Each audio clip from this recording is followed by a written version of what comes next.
I'm thrilled this afternoon to be joined by Keli Goff, who is a contributor to the Daily Beast, to the Hollywood Reporter, and a member of the On Strike Writers Guild of America. We'll talk a little bit more about this over the course of the afternoon, but basically, Keli can write anything about anything from abortion politics to donation politics to superheroes to Sex in the City. A tremendously talented person, but she wrote a perfect essay, a perfect column, I think, for the Daily Beast.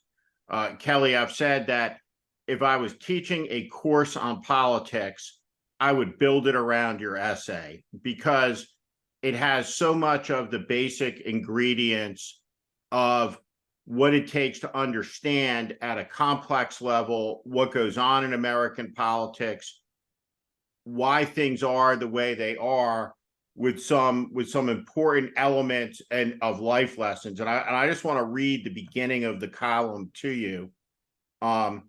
It begins by saying, a few years ago, I had just begun my TV writing career when I was warned by friends in the industry not to publish a column critical of the fact that Democrats like Hillary Clinton had for years accepted donations from Harvey Weinstein and others like him. I did it anyway. And when I read it, I laughed out loud. And I just wondered, talking to you, what is it about you that triggers that sense of defiance? That when someone tells you not to do something, it's a guarantee that you're going to do it. Where does that come from? I just never learned my lesson. I think some people would say after reading this column, I just never learned. And I want to apologize off the outset because I think there's a little bit of a Wi-Fi issue on my end. So I hope your listeners and viewers can hear me, Steve. But I think part of it is my upbringing. There's so much talk about privilege and coastal elites versus flyover country. I'm very proudly flyover country, my fountain for much of their lives. And now here I am getting to have a career where I sit in air conditioning, working on a laptop, and now get to talk to you. And so I think there is something about growing up in a system, in a family that really is the epitome of the American dream, right? That my family could start where they did, and I get to end up here. But there's a sense when you grow up around people like my grandmother, who was brilliant, passed away at 100 last year, and never really got the opportunity to use her brilliance, where I think you grow up believing that you can't always play by the rules because the rules weren't really written with everyone in mind. And so because of that, I tend to always question the rules and the people who make them, Steve. And I think that's basically what this column is. Did she talk about what life was growing up in Texas? She was born 100 years ago in the 1920s. Most people don't understand or really appreciate this, but most of the Confederate memorials that there's a debate over in the country were built in the 1920s. And they were built in a moment of cultural backlash after the end of World War I, at a moment of Black progress, at a moment commensurate with Black progress culturally, the Harlem Renaissance. And so this backlash, all of these Confederate statues are going up, right? Going up, right? Contemporaneous to your grandmother's childhood, coming down in your adulthood towards the end of her life. None of them built really as memorials to the fallen on either side of the Civil War, but really a political statement a couple of generations later to remind Black Americans about their place. What did she instill in you from that time, from that place, that's formative to how you see the world? Well, she was born a year after women got the right to vote, which still boggles my 1920. mind. Yeah. And so she was born a year and a half later. And, you know, and what you said is really important and profound, because what you just said actually plays a big role in why I work in this business, meaning as a screenwriter, because Birth of a Nation, the horrifically racist film that D.W. Griffith released, was a phenomenon and was credited with single-handedly increasing the presence and the membership of the Ku Klux Klan nationally. It's considered one of the most successful films in history in terms of cultural and political zeitgeist, because that film and its depiction, its horrific depiction of, you know, the every negative stereotype you can think of in terms of Blackness, and particularly Black men, and you know, the fear of the dangers that they were supposed to pretend towards white women. It led to a massive increase in membership of the Ku Klux Klan. And so when I was in college, Steve, I actually did my final thesis presentation was on the political role of theater and film, with an emphasis on how it impacted race in America. And the conversation in my presentation really started with that film, that film is proof of the cultural impact that screenwriting and filmmaking and the arts can have on these conversations. So that's the first part to answer your question. You know, the second part is I can't even properly articulate the impact she had on me. Even though she was 100 and lived a very long life. Oh my God, I'm getting emotional just talking about it. You're like Barbara Walters, Steve. But she was so smart and so talented, and she never had the opportunities I did, and I have. And so when I would hear her stories about, you know, what it was like, not just picking cotton, but chopping it, as my mother always reminds me, she said, no, picking was the easy part. It was the chopping it, Kelly. That was the really labor intensive, hard part. And that made my mother want to better herself, so she didn't have to keep doing that into the next generation as well.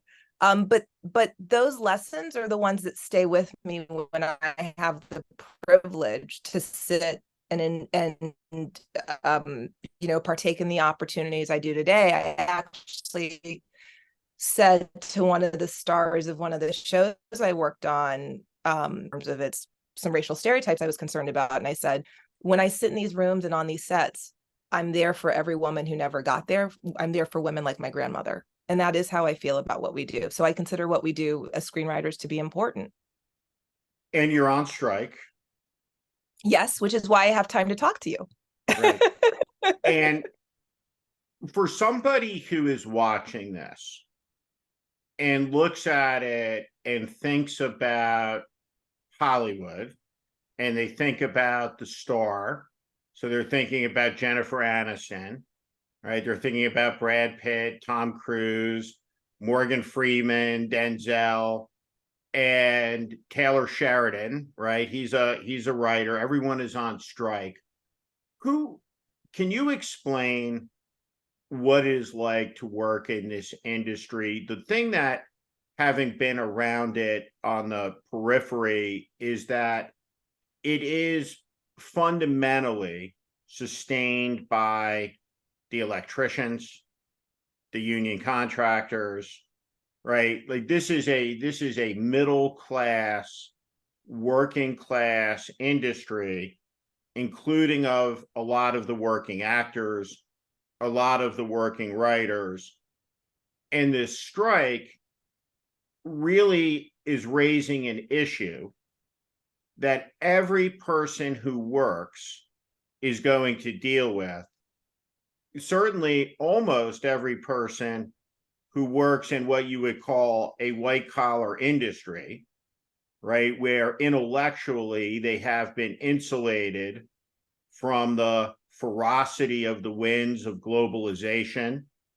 White collar workers, as a general proposition, have not had to train their replacements.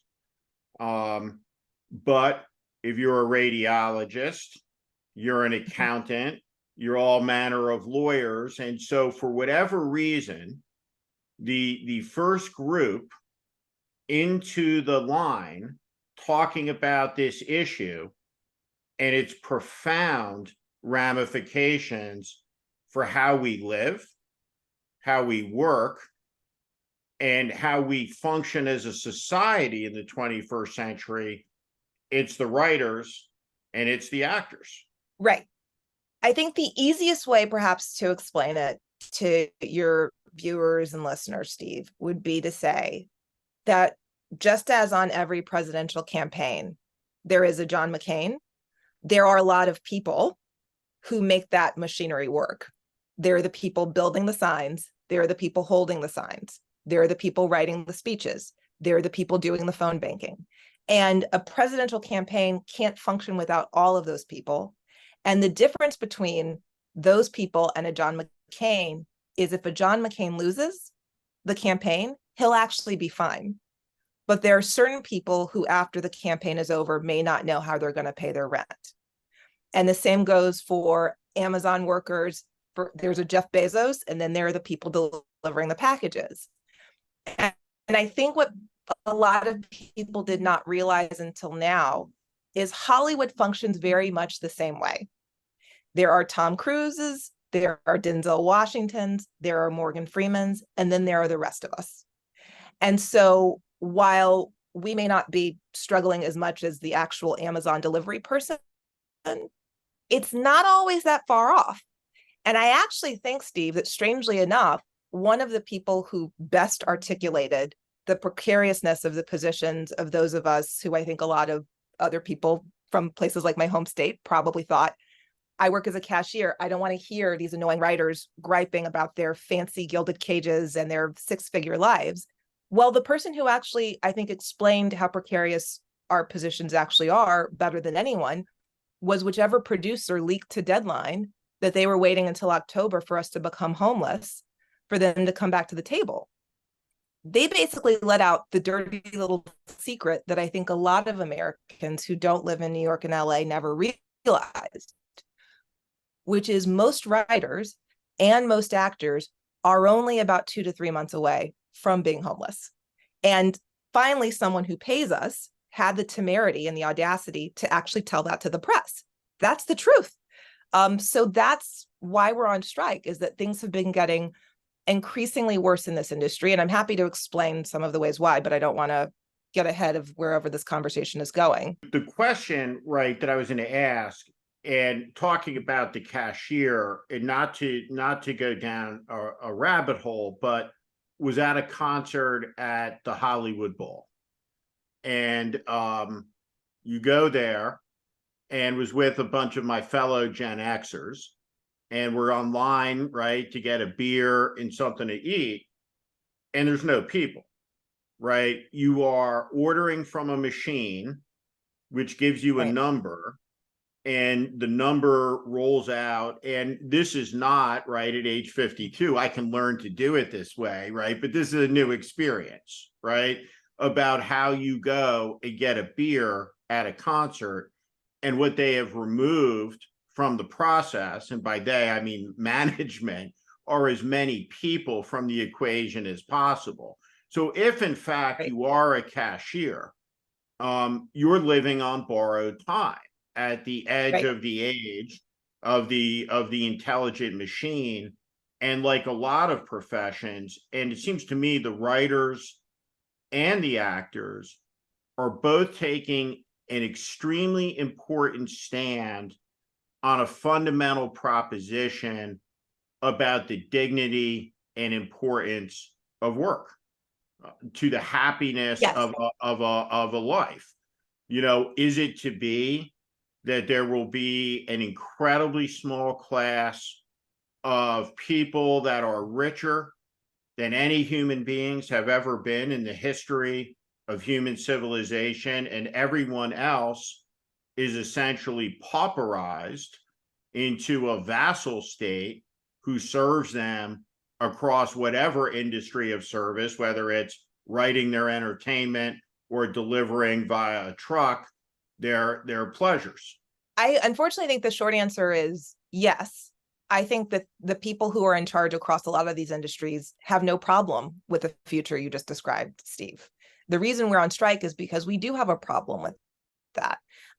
You know, I find it, again, I'm grateful to whichever exec made it very clear that he expects a lot of us to start struggling to pay our rents and our mortgages in less than 3 months of a strike. He's absolutely right, because I'm someone who is already looking ahead to what I'm going to do financially. Just a couple months from now, I have plenty of friends in the same position. And again, I just want to give some context here. Coming from the background I come from, as someone who could not have attended college without financial aid, and who grew up in a family who had really struggled just to get where they were, and my parents were the first in their family to go to college. So for me, the idea of ever earning six figures sounded like you're rich, right? That was kind of the idea when I was growing up, that who earned six figures. People I went to school with, their dads were managers of grocery stores and construction workers. Who earned six figures? And then and then I worked as a journalist, and we all know that doesn't pay particularly well either.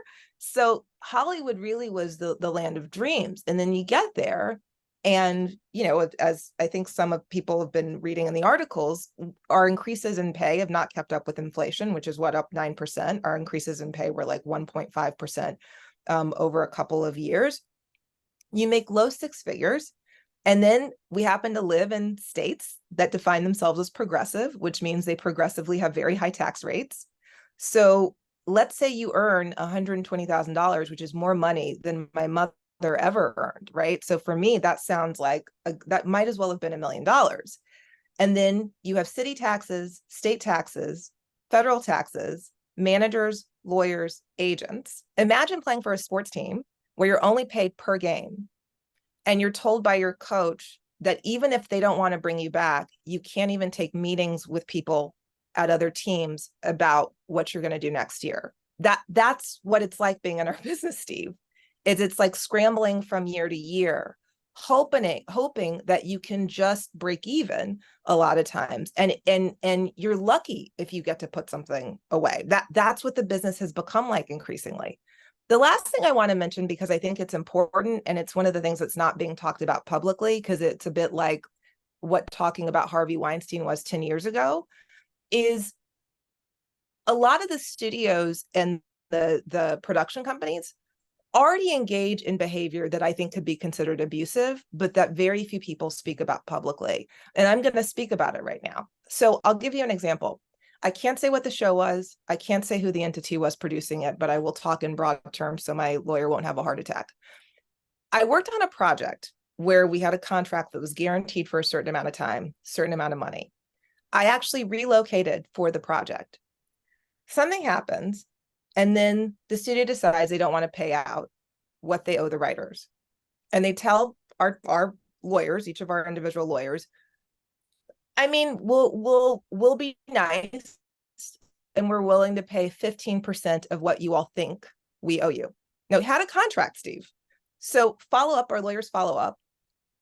And this is what they were informed. We know what the contract says. We know you interpret it that way. But our position is we don't. And they're welcome to arbitrate. They're welcome to sue. But it's tough to have a cordial relationship for future opportunities with people who have arbitrated or sued. I called two of my mentors in the business who'd been in the business over 20 years and walked them through what was happening and said, what do you do? Each of them said, oh, this has happened to me a couple times. So does that not sound like shades of Harvey Weinstein? It's you'll never work in this town again. So people roll over. So this is what it's like in the business where I think other people think that we're just all, eating gold lollipops and, have people carrying us around and fanning us, and living this gilded life. The Taylor Sheridans, the Shonda Rhimes, God bless them. But that is not what the life is for most writers. So you've described a couple of things, and I want to balance kind of two conversations just observationally. One is about the economic conditions, I think, that shape politics in the country. And they are at a top level, right? You have 40% of the country doesn't have $400 cash available for an emergency. And no doubt some of those people are making six figures a year. That's right. And so if you live in a state like California, that's a high real estate, high tax state. If you have kids in private school, you have a child that has any type of special needs added on, you have a parent whose health you're involved in, or any family member that you're financially supportive of, you are squeezed to death and have an inability really economically to climb the ladder and get ahead, particularly when you look at real estate prices in the Los Angeles area. So all of And just to interject, because that's important, Steve, that's important for your listeners to hear, because a lot of times I see move. New York's California is expensive, move. I'm sick of hearing people complain, move. If this is where your career is, where are you moving to? So sorry, I just wanted to say that. So, and then the other issue is the executive compensation, right, within the studios, and how the studios have spent money on their businesses. So for example, right, if the CEO of Netflix makes $50 million a year, and in his infinite wisdom, it was his decision to sign $100 million contract for whatever with Harry and Meghan because of why ever. And then he's pleading poverty, right? Or you look at the $200 million salary from one studio executive, the $50 million from another. And the thing that I always think about in this is I remember the hotel I would stay at in New York all the time during my years of consulting and business. I would go down for breakfast every morning, and I'd have the same thing. I'd have scrambled eggs, hash browns, orange juice, coffee, ice water. I get the bill, $112. That was the bill for the meal. And I would get that bill. Someone's paying it, the business, right? Whatever client would sign it without a thought, tip the 25, 30%. But what I would think about is why 112? Obviously, if I would pay $112, right, for the 3 scrambled eggs and the hash browns, I'd pay $135, right? And so where does the compensation come from, right? If you're the studio exec making $50 million a year running a public company, and by the way, this didn't exist when we were kids. If you made that much money, right? That's right. If you make baseball players, football players didn't make that type of money. Nobody made, you know who made that?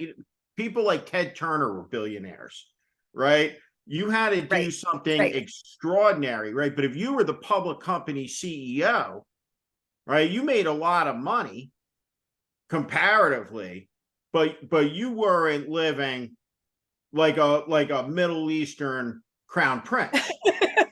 No, so you hit the nail on the head, because so I'll give you a perfect example of that.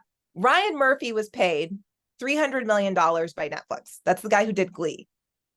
Glee was a successful show. It was not the most successful show in history. None of his shows have been the most successful shows in history. Netflix paid him $300 million. Guess who had just came out that he's about to sign with now? Disney.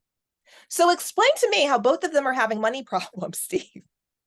But they can afford, I'm assuming he's not going to Disney for significantly less than what Netflix just paid him, or he would stay there.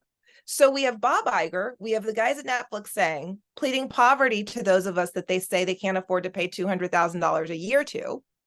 But yet they have the 300 million, the 200 million. Patrice Cullors from Black Lives Matter had a multi-million-dollar deal, overall holding deal. Did it produce any content? Was she an established Black writer? No, but that was someone throwing money, right, at a problem to look like they were doing the right thing by progressives, instead of actually doing something that would be perceived as legitimately progressive, which is paying people a fair wage who actually have the experience and do the job. So this is where we're at. And, one of my friends is a producer. She put it beautifully. She said, look, listening to them cry poverty after they've literally thrown over $100 million at least 20 people across the industry, and then turning around and saying, we don't have the money to pay the rest of you. It's the equivalent of a little kid going to their parents who just said, you only get your allowance on Saturdays. And Wednesday they show up and they say, well, mommy, daddy, I'm out of money.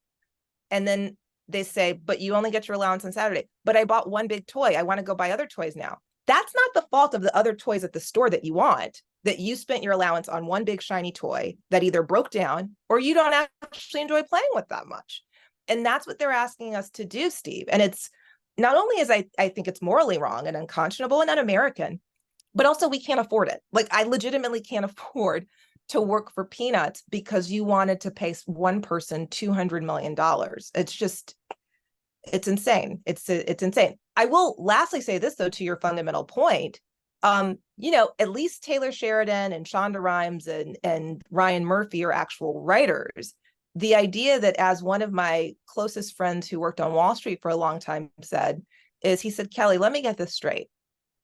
You have a bunch of guys who can't write, can't direct, can't act, can't turn on a camera, can't sing, can't dance, earning millions and millions of dollars to tell those of you who can actually do it what to do. he said, how does that make sense? He said, it doesn't sound right to me. It sounds right to you, Keli? And I thought, wait a minute, he's onto something. And here we are a few months later at a strike. When you think about this strike, we were talking about your grandmother earlier in the world that she was born into. Mm-hmm. All with an overwhelming likelihood, if you were a Black American in the 1920s, in the 1930s, and you identified with a political party, that political party was the Republican Party. It was the party of Abraham Lincoln. And that held until 1964. And in 1964, Civil Rights Act, Voting Rights Act is passed, and the parties undergo really a geographic switcheroo on 50-year basis, where the Republican Party becomes the party, the custodian of the lost myth, the myth of the lost cause, becomes the home of the neo-Confederacy ideology, of the revanchist, anti-civil rights momentum on the backlash. And the point on this is these political coalitions are fungible, they move. There has always been a know-nothing element, a nativist element in American life. Slavery was not a disputed moral issue at the time of the Revolution. You had people, mostly from the North, who looked at their slaveholding fellow founding fathers with moral repugnance, were appalled by it, but it was expedient in the moment in time. So we go forward with these shifting political coalitions. The issues largely stay the same. We grow up in an era where, as a general proposition, the Democratic Party is the party of labor.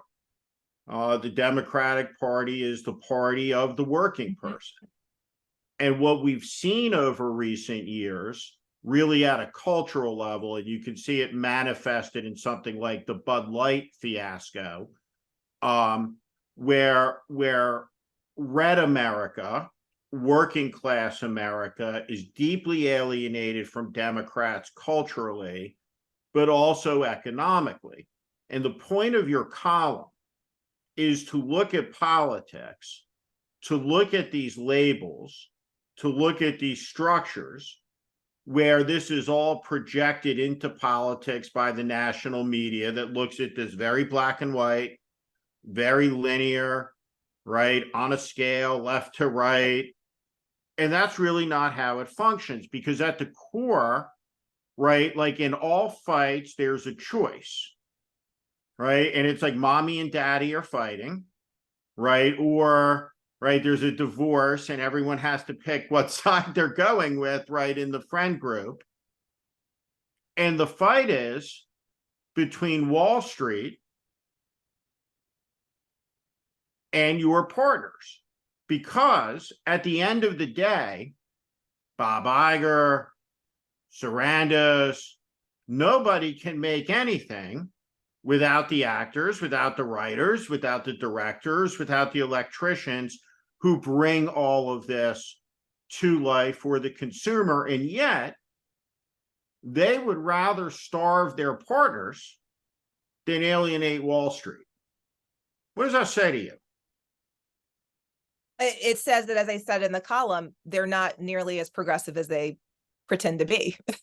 I mean, I think that that's the, and, what's that saying about Hollywood, that Hollywood doesn't care about black or white, it just cares about green.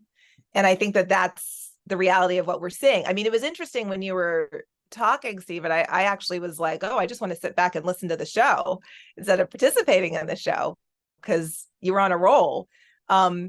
I think, though, because a couple of the things that you nailed so perfectly is it wasn't just about Democrats allegedly being the party of labor, but allegedly being the party of civil rights.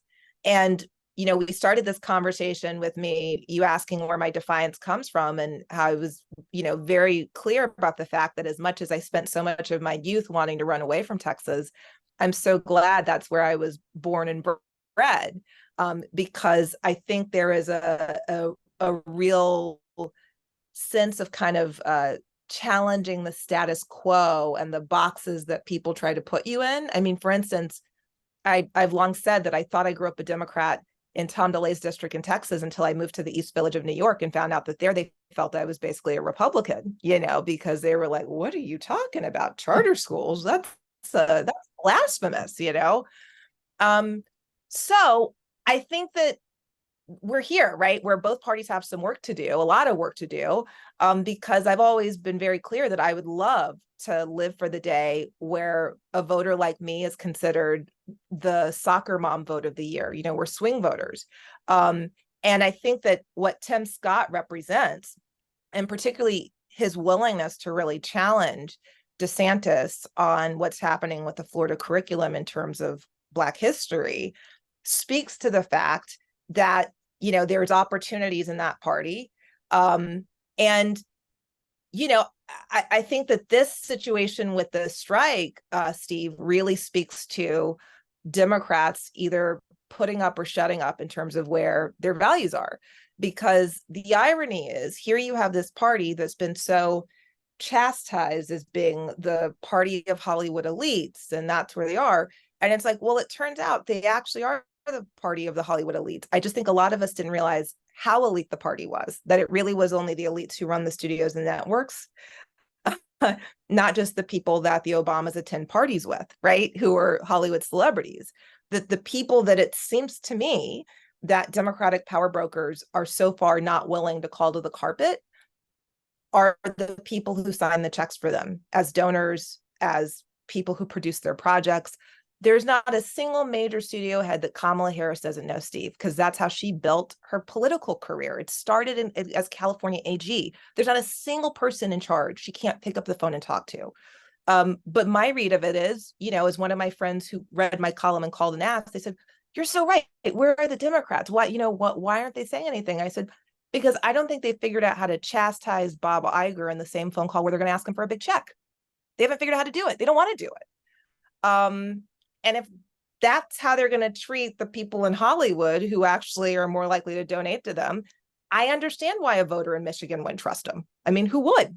Do you know what I mean, Steve? Who would trust them? So I'm a fairly optimistic person. I'm not particularly hopeful for this election cycle because so far it seems like, both parties aren't exactly bringing their A game to the table, at least not in terms of the average voter. And that's a bummer, as someone who cares about this country and very much cares about the process and cares about the fact that people who looked like me died to get the chance to vote. And this is the best our country can do. I mean, that's not a great statement on us right now. I want to come back to that in a second, but I wanted to ask you about really the fight, right? The strike itself. So at the beginning of any fight, there's a lot of enthusiasm. Right. A lot of bravado. If we were talking about guys, right, like I'd be saying like the testosterone is flowing, right? But the energy's going, right? Everyone is out there.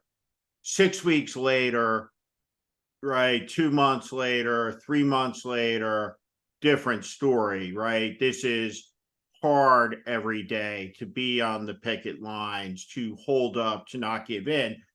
And there are only two ways, right, to win a fight. You either bring your opponent to submission, or they bring you to exhaustion. So perfect Right. historical analogies, Japan and Germany are what submission looks like. Exhaustion is what the United States looks like after Vietnam, after Afghanistan. Right? The cost of the fight is too much. And so when you talk about we'll starve them out, we'll call it the Vicksburg strategy, right? They're gonna siege the WGA and the working actors until they break them financially, right? You break morale and you break will. Now, what typically people don't understand psychologically, right? And this goes to the defiance streak, is that when you bombed cities, for example, in World War II, like London, instead of breaking morale, what it did is harden it. So what I wanted to ask you is, what is the morale Right. on the picket line, in the fight? It's clear to me, I think, as an observer of it, right? It's not ending anytime soon. It's going to the long haul. It may be the case that UPS and the Teamsters are still on strike. And my personal view is that the American labor movement is going to be fundamentally rehabilitated through this strike, because these issues around artificial intelligence are profound issues.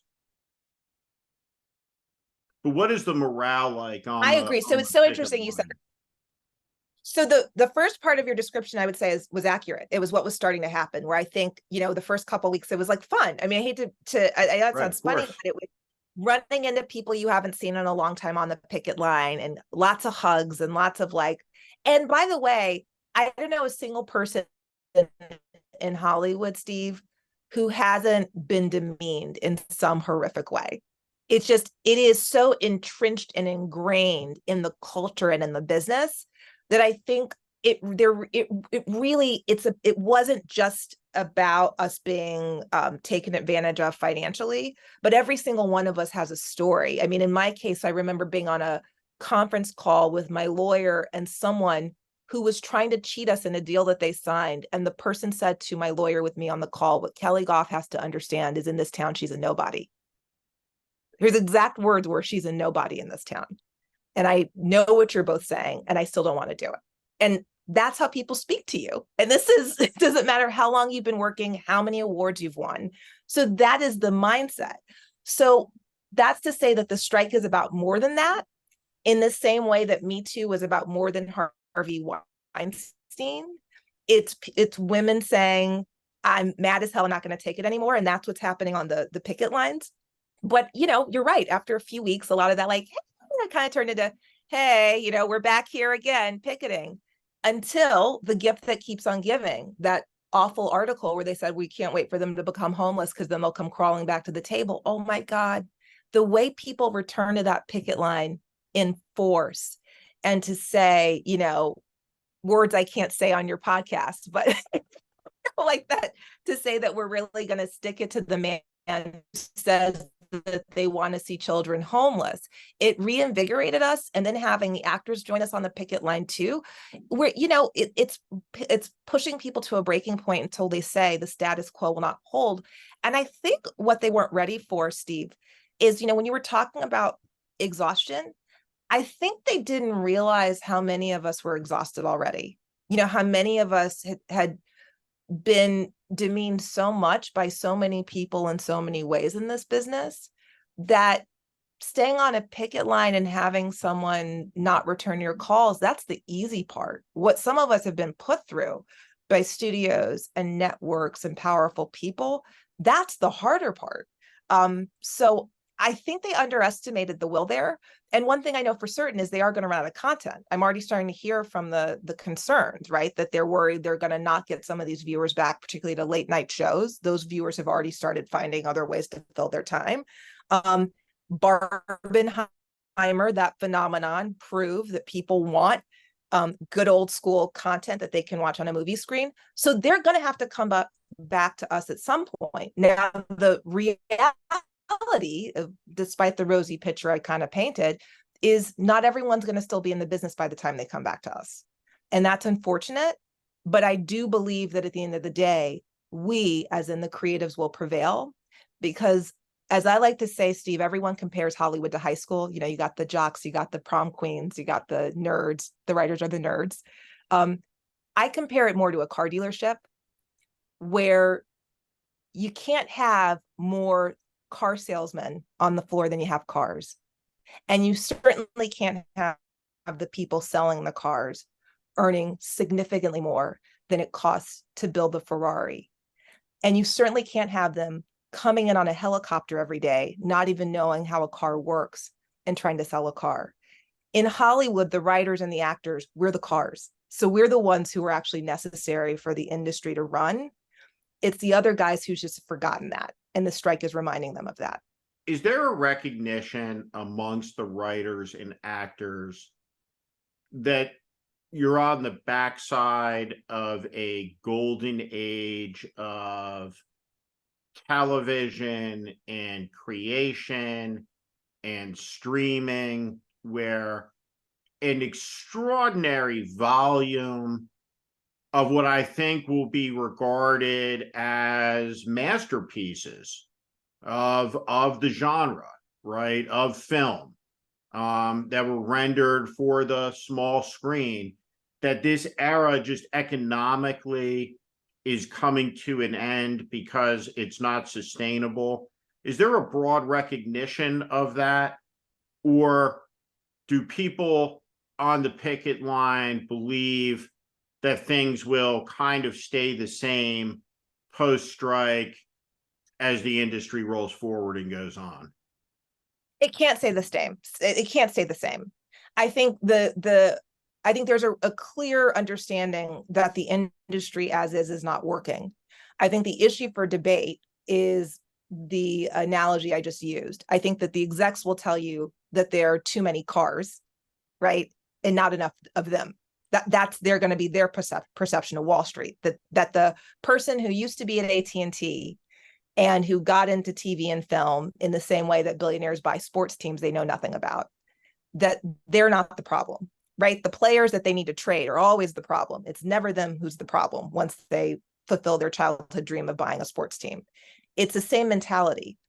I would actually say, though, Steve, if I'm being candid, that the question that we're probably not all in agreement on, even on a picket line, and I have friends who might view this differently, but I'm just going to say from my perspective, I think the real question mark is when the golden age was.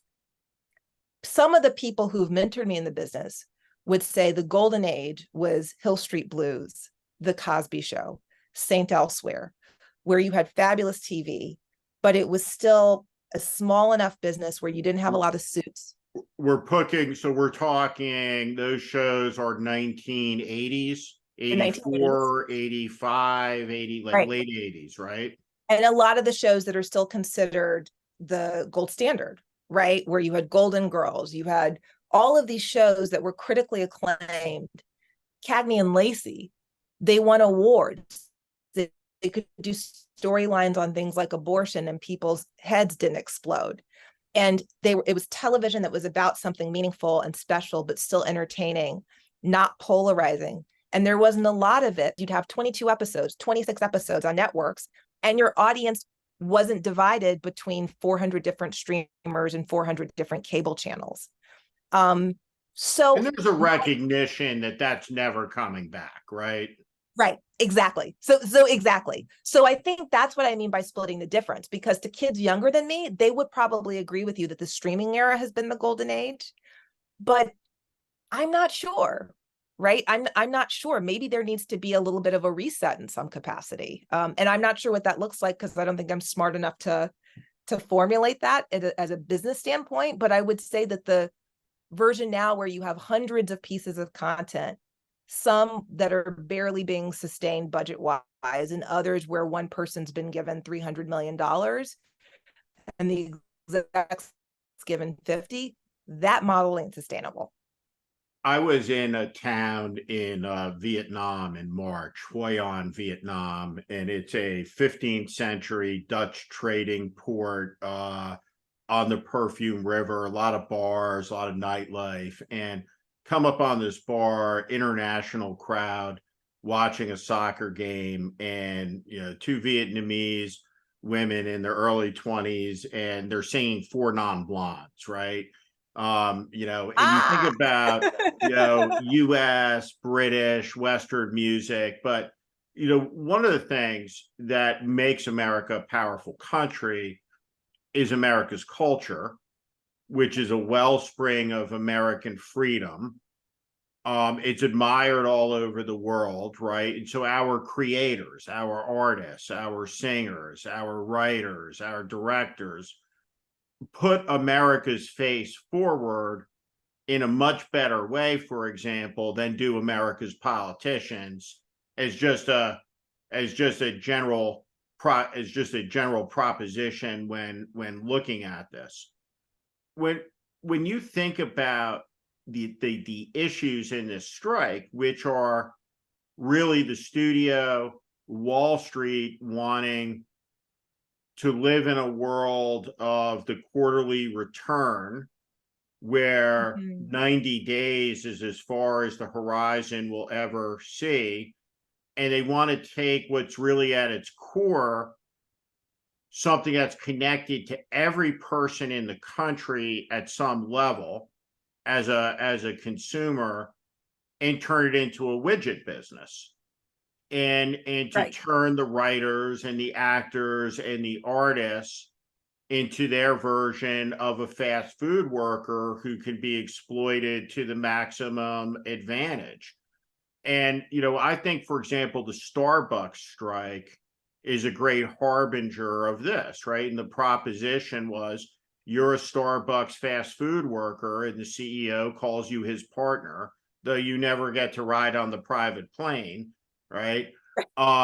Right, or to enjoy in any of those perks, but you're the partner. You're making $15 an hour, $13 an hour, wherever it may be, and you're a cog, dispensable, replaceable by a machine.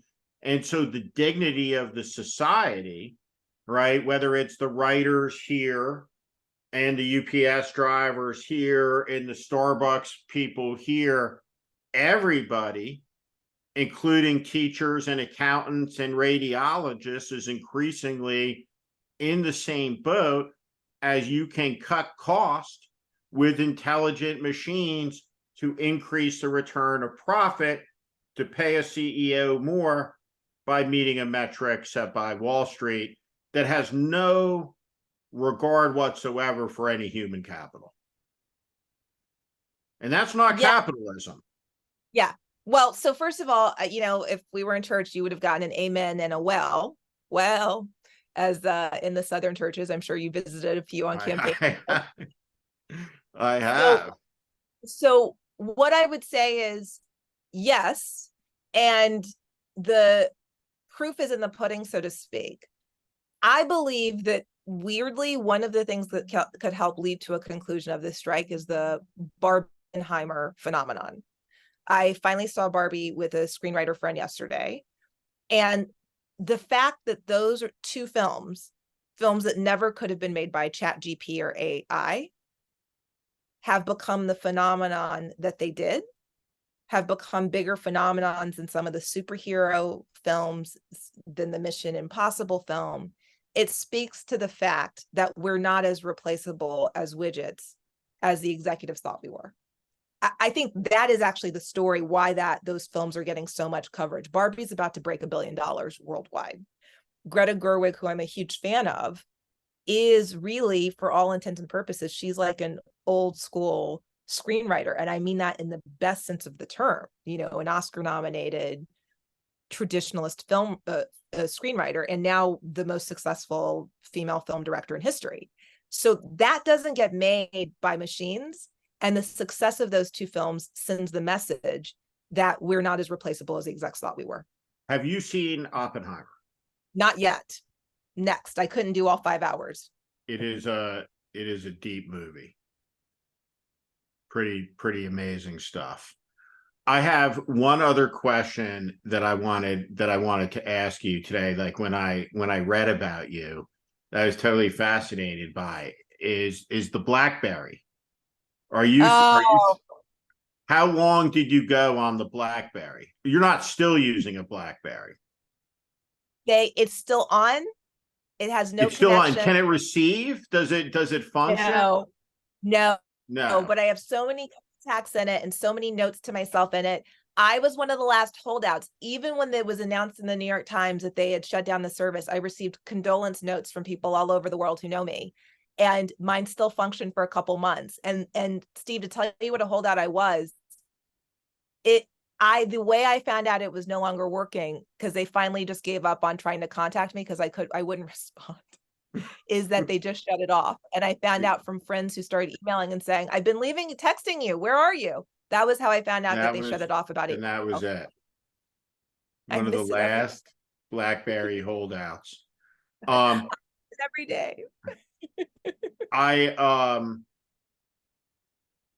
again, I think that the column that you wrote so perfectly encapsulates politics and its realities and the choices, and in fact that it's not two teams, it's two powerful institutions that exist for the purposes of political power that have to make accommodations and choices within their coalitions that tell us a lot over time about who those parties are and what they stand for and what they believe.